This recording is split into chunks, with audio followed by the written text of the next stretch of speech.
I'm seeing things. Oh, God. Why do you say it like that? I'm seeing things, man.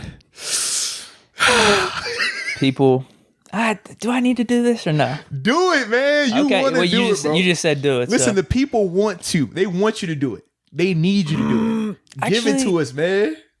Don't hold back. Because all you can do is... I don't know if I want to do this. Why? Because if you hold it back, then you'll grow old, man, filled with regrets. No, because... Live your life to the fullest. I'm thinking about the team here. Speak on it. I want to think about the team. Speak on it. They need this. I don't want any controversy. It's no controversy. We'll talk about it. I'm Trust me. going to put this as light as possible, and I'm not going to be like... I'm not mad about it or anything. Ask that joint. It's not an ask, but people are... Say that joint. Say it. Say it. Some people are saying JuJu's the number one receiver right now. Okay. I just disagree. It's Deontay. It's Deontay. Okay. And this is not a knock against JuJu because I think JuJu has been great for us right now. But just in terms of for the offense, I think it's Deontay.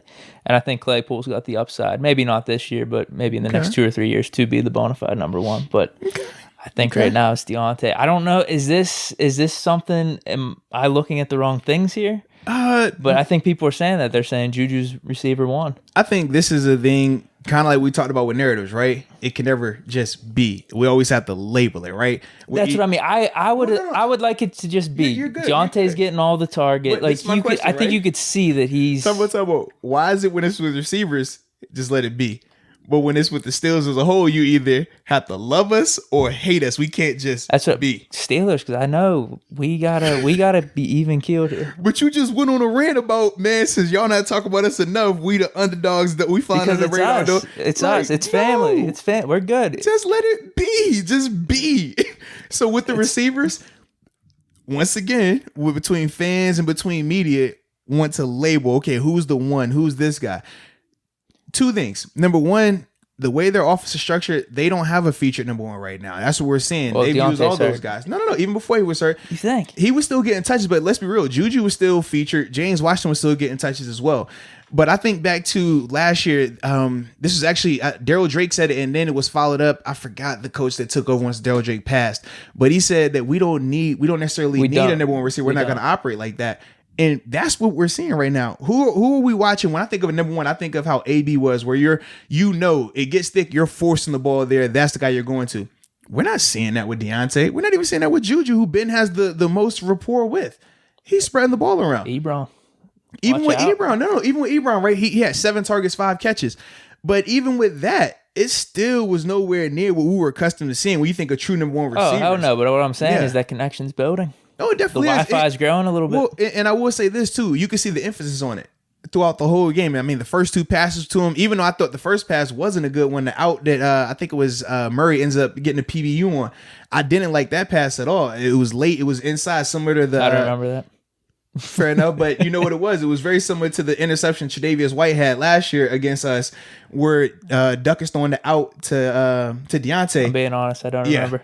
I remember the Duck one. I don't remember the one yesterday. It was like the first pass of the game, man. So it's cool. I don't remember. Yeah, I figured you won it. No, it's blocked out. Yep, I really don't remember it. But other than that, I was like, we're not seeing Ben force the ball or say, I got to get this guy involved. No. It looked like the only reason he was throwing to Ebron like that, I feel like because leading up to the game, he talked about featuring Ebron. Ebron talked about being featured this week, and it showed. That was the point of emphasis. But throughout, though, none of those guys, and it's a good problem because they're all very talented and they're all very equal. No one really stands out above another guy. Like I said, when AB was here, or you look at DeAndre Hopkins, or you look at Julio or Mike Thomas, like you're looking at me and saying, hey, it's not close. That is the clear-cut alpha 1A. Is no debate about it.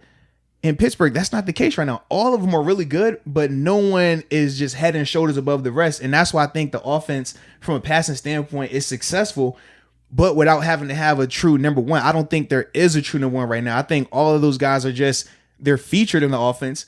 And it's more so, it reminds me of kind of the Saints pre-Michael Thomas, right? Back with Lance Moore and all those guys. Nobody was the real alpha.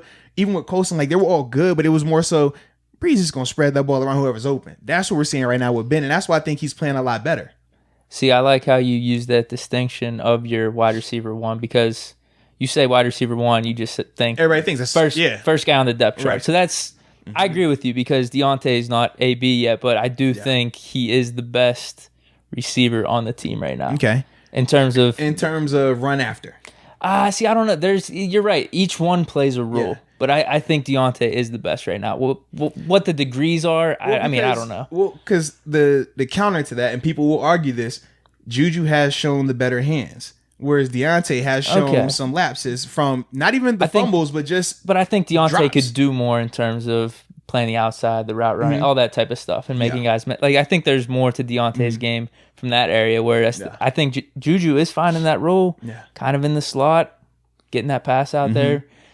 JuJu has proven to be the most consistent thus far through these first couple of games. He has been the most reliable in terms of clutch, whether it's hustle, whether it's a catch, whether it's whatever. He's been that guy. Well, this is why I didn't want to bring it up, because this doesn't have to be a thing. Like who's the better guy, this and that. But you wanted a thing when it's about us receiving national attention. Huh? What do you mean? You want us? It has to be a thing when it's the team. Not anymore. I'm over it now. Sure? I told you, I flipped it. I want to be as quiet as possible now. What you flipping it though is still a part of it. It's kind of like either you gonna hype me up or don't talk about me at all. It's no in the middle. It can't be. We talk about you some, just not a lot. But we're not gonna not talk about you. Like you don't want just the middle ground with the team. You want to either dominate the headlines or don't say anything at all. Don't talk about it. But with the receivers, it's kind of like, all right, y'all can just be. We're not tripping. Y'all don't have to be this or that. So I'm thinking of the team. I figured it'd be a hot topic, but I'm like thinking, man, do we really want to derail us here within the organization? I don't want to have any like inside thing going on here. Let's just let it be. You're right. Different rules. Yeah. I do just think Deontay's slightly better, but that's whatever, man. Yeah. JuJu's playing good, and I think I like how JuJu's playing. All of them bring something different to the table, and all of them do one thing good that the other one doesn't do. If we go down the list, we could all point out, okay, well, this guy, he's way better at this than that guy. Okay, but that guy's way better at that than this guy, and vice versa, and so on and so on. Like I said, it's a great problem to have. Claypool's gonna be the truth, though, man. Yeah, man. Hold on to the ball. Other than that, I love it. You're talking about the last. Hold on to the ball. He wanted that touchdown, man. That's cool. Hold on to the ball. I love it. I understand, man. It's a different energy in here if that ball goes out the back of the end zone, and now Deshaun Watson and the Texans come down here and do something foolish, and we over here with the sick face. That's all I'm saying. We up here like, yo, Claypool, what the heck? So yeah, I ain't even about to go down that. Yeah, just hold on to the ball. That would have been a nice touchdown to close it out. Just hold on to the ball. I'm gonna leave it at that. We've seen what fumbles and turnovers could do. We've seen it. I know. This is the first game in 25 games now that we finally broke this turnover streak. We turned the ball over for 25 straight games. Think about that. That's dating back to 2 seasons ago now. Yeah, that's it. Yeah, because we were on the cusp. We was like, oh Lord, no, we done jinxed it. No. Would that have been a turnover, Absolutely. a touchback? That'd have been a touchback. Okay, yeah, that's what they call it. Yeah, it would have been a touchback if it fumbles in the back. It fumbles out the end zone. So I didn't know they categorized that as a turnover. I mean, you are turning the ball over. But